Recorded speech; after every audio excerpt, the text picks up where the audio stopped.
welcome back to Alaskan Sisters, and today we'll be reading more spooky stories. And I'm going to be reading the Tailypo, a ghost story, and it is told by Joanna Galden and illustrated by Paul Galden. Where's that Galden?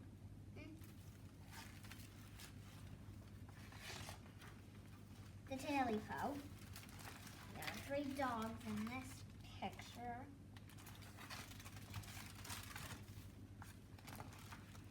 The Tailypo, a ghost story. Again. Alright. A long time ago, an old man lived by himself in a deep, big woods. His cabin had only one room, and that room was his parlor, his bedroom, his dining room, and his kitchen too. That's a lot of rooms for one room. And there's the 3 dogs again, and there's the man, and then there's the cabin, and there's all the wood he chopped. That's a lot of wood.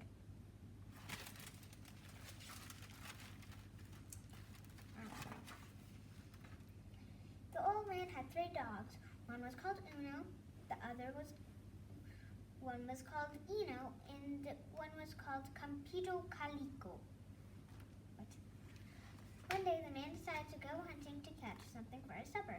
Here, here, here, he shouted to his dogs, and they came bounding off the porch eager for a chase. There's old man again, it says hunting tool. And I think this is Uno, Eno, and how do you say his name again? Campito Calico. I think this one's Campito Calico.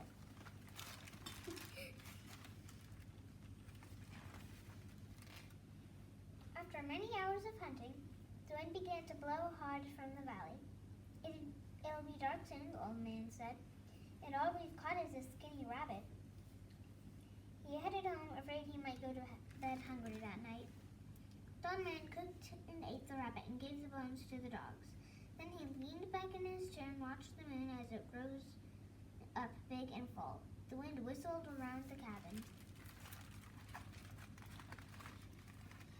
Fire heads back and he's caught the dead rabbit. Well, the skinny rabbit. And there's the 3 dogs. They look tired. Dan's just like, oh. And there he is sleeping, just like chilling out.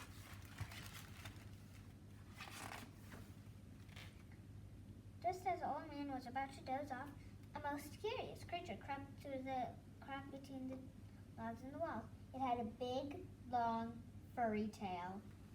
As soon as the old man saw the varmint, and he reached for his hatchet, and with one leg he cut its tail off. Before the man could raise his hatchet a second time, the creature slipped out through the crack and ran away. He's got his hatchet in his gun. Ooh, that is a big, long, fluffy tail. Look at that.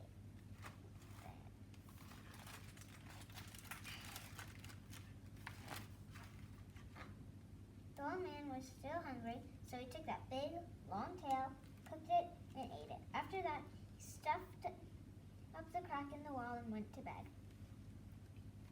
His stomach was full, and he felt so warm and snug that before he knew it, he was asleep.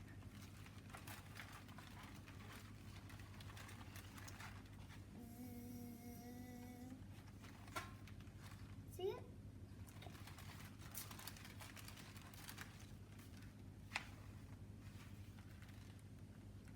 The old man hadn't been asleep very long when he woke up.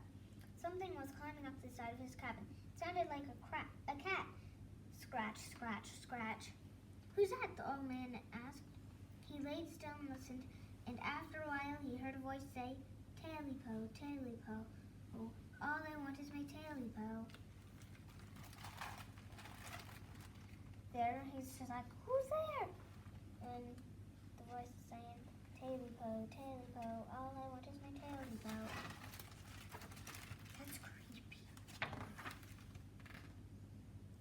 The scratching went on and on. The old man began to shiver and shake. Then he remembered his dogs. He went to the door and called, "Here, here, here!" The dogs came piling out from under the porch, and with their noses to the ground, they chased that thing into the deep, big woods. They're just like hunting it out, and there he is. He's just got out of bed, and he's like, "Go catch that thing!"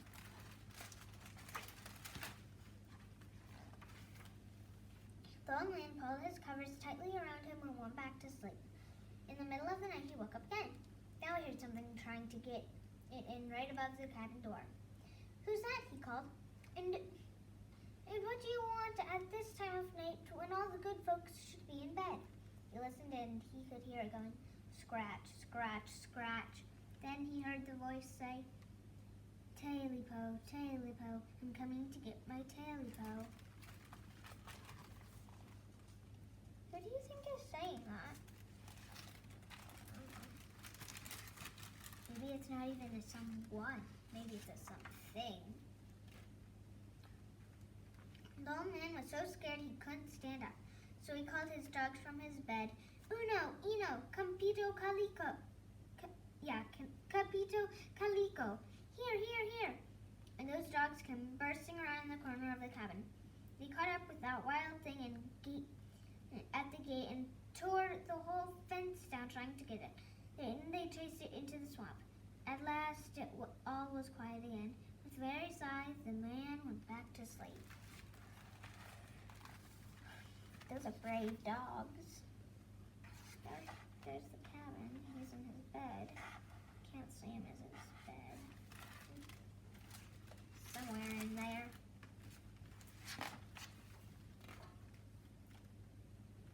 Toward morning, something down in the swamp woke up the old man. First he thought it was the wind blowing louder than usual. But when he listened again, he heard the voice crying, "You know, and I know, that all I want is my Tailypo." It's still alive. Does it have gills? I don't know.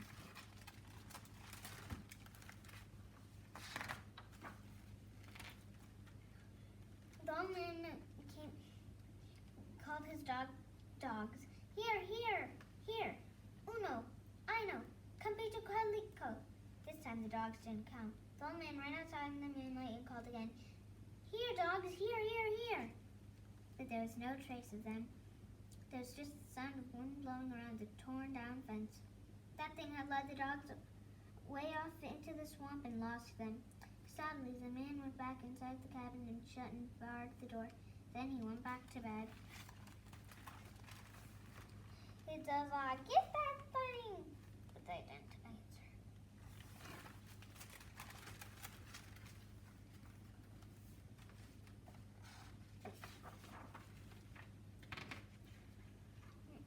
Just before daylight, the old man opened his eyes, the way people do when they feel there's someone else in the room.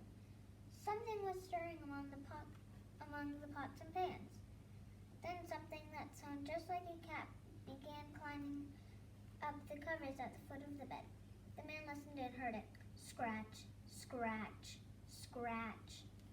He looked over the foot of his bed and saw two pointed ears. Then he saw two big, round, fiery eyes staring at him. The man wanted to call for help, but he was too scared. He's too scared to speak. What do you think that creature looks like? What do you think it is? Do you think it's the thing that's calling for the Tailypo? I'm guessing that his Tailypo's a tail. That thing kept creeping until it was right next to the old man. Then it said in a low voice, "You know, and I know, that I'm here to get my Tailypo." Hey, that's the same color as the tail that the man ate.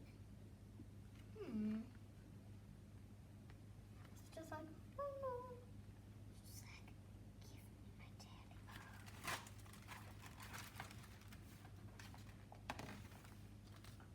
The man sat up and pulled the covers over his head.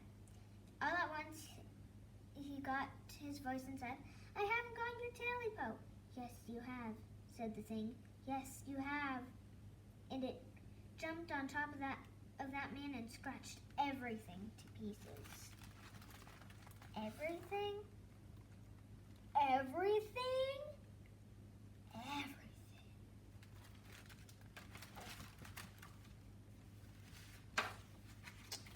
Now there's nothing left of the old man's cabin in the deep, big woods except the chimney. The folks who live in the valley say that when in the moon shines and the wind blows, you can hear a voice say, Tailypo, Tailypo. Now I've got my Tailypo. The end. Wow, that was a good one. And now, it is time for Rita's in 3, 2, 1. Alright guys, now it is my turn to read. And I'm going to be reading The Monster's Monster by Patrick McDonnell. Let's begin.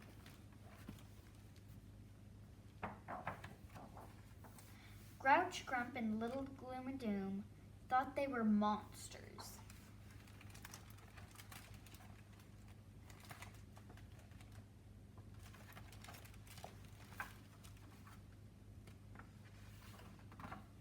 They lived in a dark monster castle, high atop a dark monster mountain, overlooking a monster-fearing village.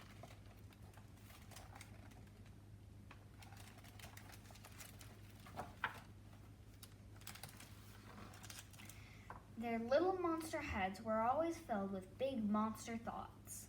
Smash, crash, and bash. Huffing and puffing, mad about nothing.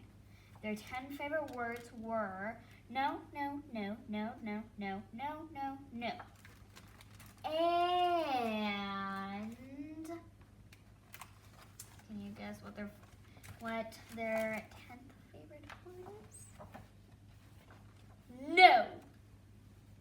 Every day they argued over who was the biggest, baddest monster, who could complain the loudest, who could throw the most terrible tantrum, who was the most miserable.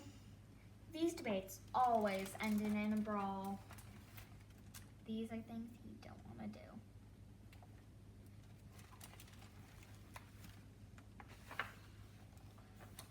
One day, they decided to settle the argument once and for all. Grouch got some tape, tacks, staples, and glue. Grump found some gunk, gauze, and gobs of goo. Gloom and Doom grabbed bolts, wire, and a smelly old shoe. Together, they would make a monster, the biggest, baddest monster ever.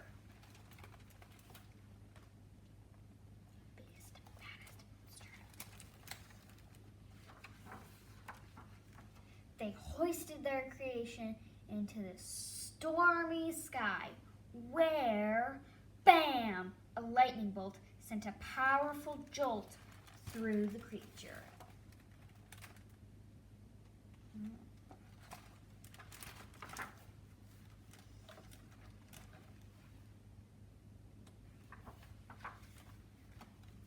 The monster started to twitch.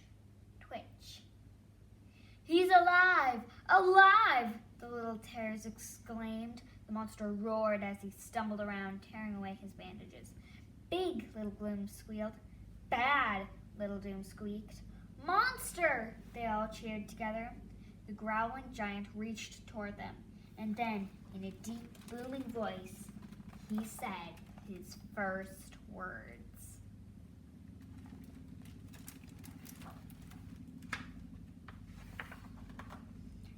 Thank you. He crushed them to his chest with a tight squeeze. Thank you, thank you, thank you. Monster wiggled his stubby monster fingers and tapped his clunky monster feet. He looked around in wonder and threw open a window. The room filled with warm, early dawn light, bird songs, and dewy fresh air. Monster smiled and let out a little giggle. What do you think you're doing? Which one? Cried Grouch. So they are not happy. Monster bounced about the room, gently greeting the many bats, rats, spiders, and snakes around him. "No, no, no, no, no!" shouted the group. "You're supposed to be a monster." But Monster didn't think he was a monster. He didn't think he was anything.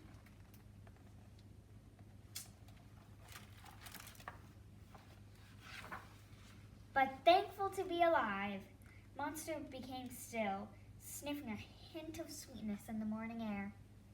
Suddenly, he let out a roar and smashed through the dungeon wall. "Ha ha!" Grouch laughed.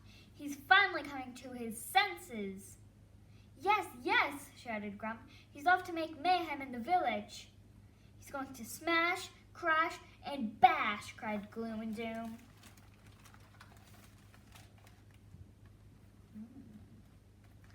So they're excited. They're excited about all the chaos. The rascals dashed after Monster, trying to keep up with his long strides down the mountain. "Monster, Monster!" they cheered after him. The village bakery was just opening for the day when Monster plowed through the front door.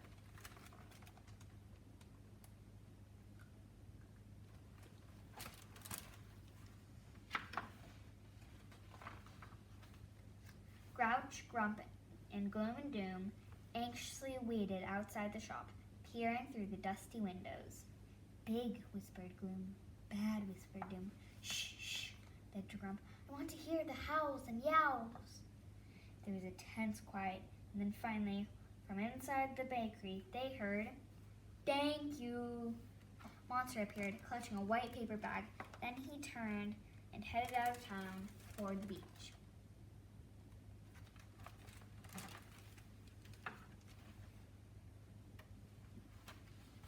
"After him!" the trio cried. "Monster! Monster!" Monster slowly knelt down on the soft, cool sand. Grouch, Grump, and Gloom and Doom collapsed in a heap around him. As they tried to catch their breath, Monster gently patted their heads. He carefully opened the bag and gave each of them a warm, powdered jelly donut. Grouch, Grump, and Gloom and Doom were speechless.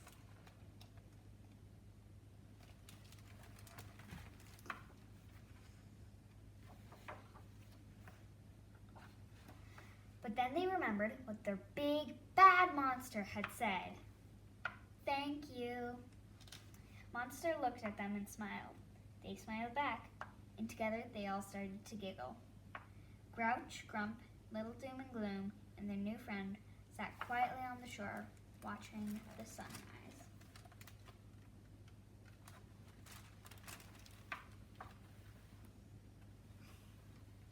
And the seagulls playing, and the seagrass dancing, and the ocean glistening, and no one was thinking.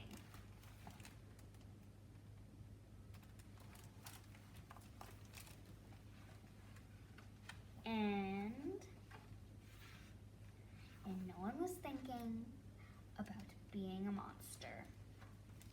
The end. That's the end of today's video. Goodbye. Like and subscribe this video. And follow us on Instagram and TikTok.